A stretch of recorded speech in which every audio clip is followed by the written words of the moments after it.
Assalamualaikum warahmatullahi taala wabarakatuh. Ketemu lagi dengan saya Lailatul Safaria di My YouTube Channel. Untuk pembahasan kali ini saya akan memberikan pembahasan mengenai As-Salam. Nah, pada mata kuliah Ekonomi Bisnis Syariah kami sudah menempuh beberapa materi dan salah satunya adalah As-Salam. Oke. Yang pertama saya akan membahas tentang apa sih itu As-Salam. Jadi As-Salam ini adalah transaksi jual beli di mana pembeli ini terlebih dahulu memesan kepada si penjual,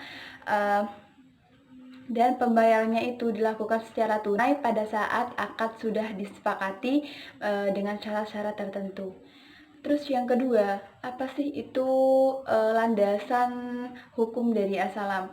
Jadi landasan hukum dari As-Salam ini ada 3. Yang pertama itu dari Al-Quran, yang kedua dari hadis, dan yang ketiga dari ijma'.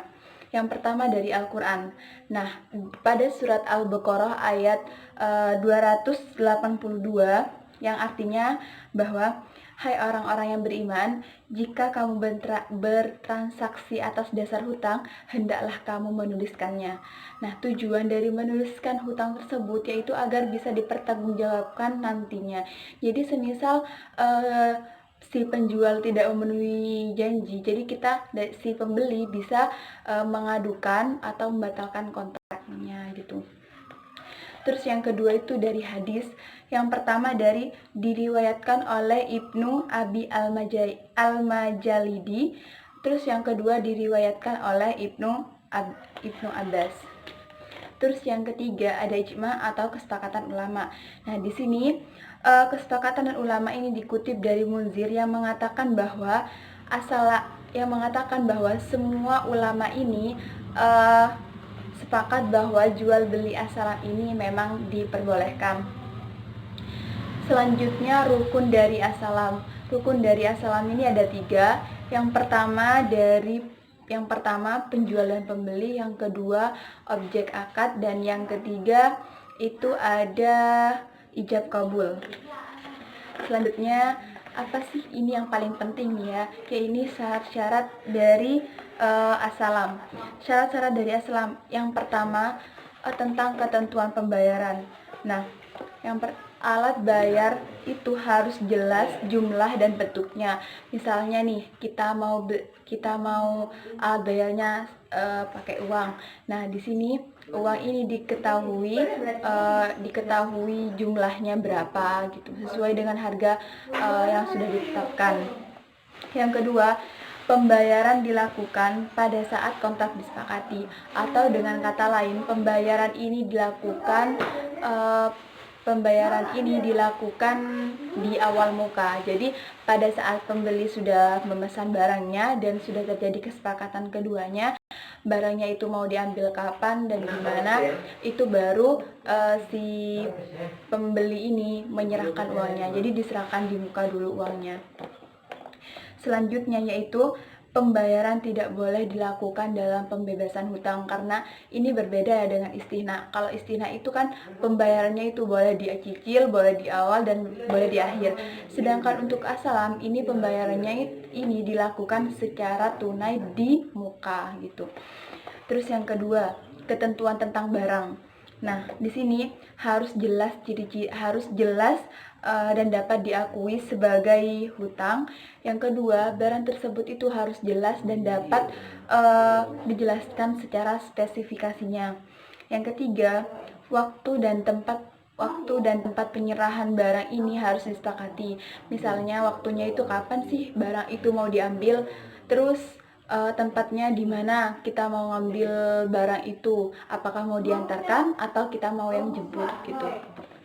Terus selanjutnya, nah ini pembeli tidak boleh menjual barang sebelum menerimanya. Jadi semisal saya memesan barang, nah sedangkan barang itu belum kita terima, terus kita menjual barang tersebut, itu tidak boleh. Terus selanjutnya, tidak boleh menukar barang dengan tidak boleh menukar barang kecuali dengan barang yang sejenis. Tetapi ketika kita ingin menukarkan barang meskipun itu sejenis, Kalau tidak ada kesepakatan antar dua belah pihak itu tidak boleh gitu.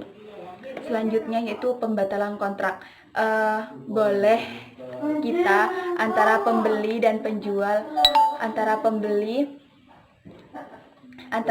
dan penjual itu boleh membatalkan kontrak asalkan tidak saling merugikan. Misalnya nih, saya memesan sebuah kue kering, nah untuk hajatan. Terus pada waktu hajatan ternyata hajatannya tidak jadi dan orang yang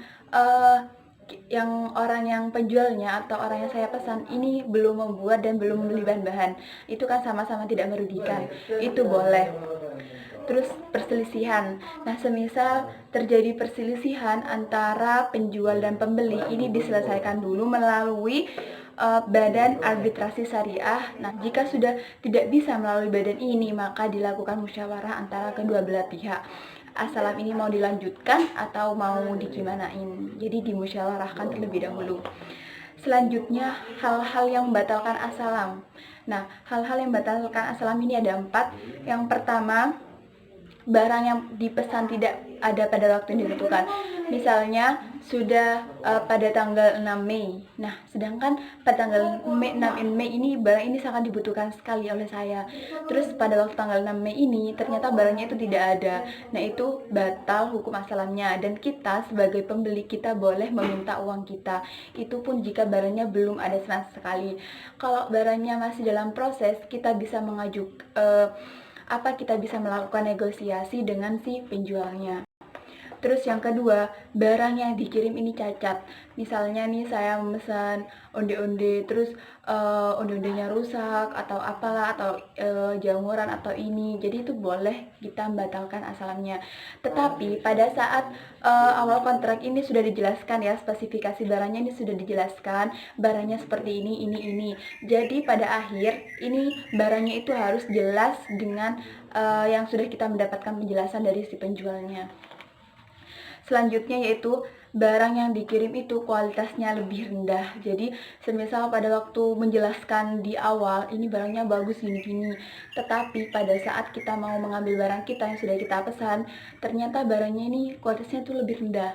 Nah di sini kita sebagai pembeli kita boleh memilih antara menolak atau membatalkan akad asalam. Selanjutnya yaitu barang diterima oleh pembeli. Ya kalau kita sudah menerima barangnya berarti akad asalam itu sudah habis dari kita. Contoh nih dari akad asalam yaitu seperti tadi, yaitu bisnis kue kering. Jadi pada bisnis kue kering ini yang ada di desa saya ini menerima pesanan terlebih dahulu, tetapi kita juga harus membayar uangnya terlebih dahulu, seperti itu. Dan jika memang pernah ada kejadian itu barangnya tidak sesuai, nah itu boleh dikembalikan kepada si penjualnya. Sekian yang bisa saya sampaikan untuk teman-teman, semoga ini bermanfaat bagi kita semua. Jangan lupa karena kali ini adalah di tengah-tengah pandemi COVID ini, saya mengharapkan kepada teman-teman untuk tetap stay at home dan jaga jarak atau physical distancing.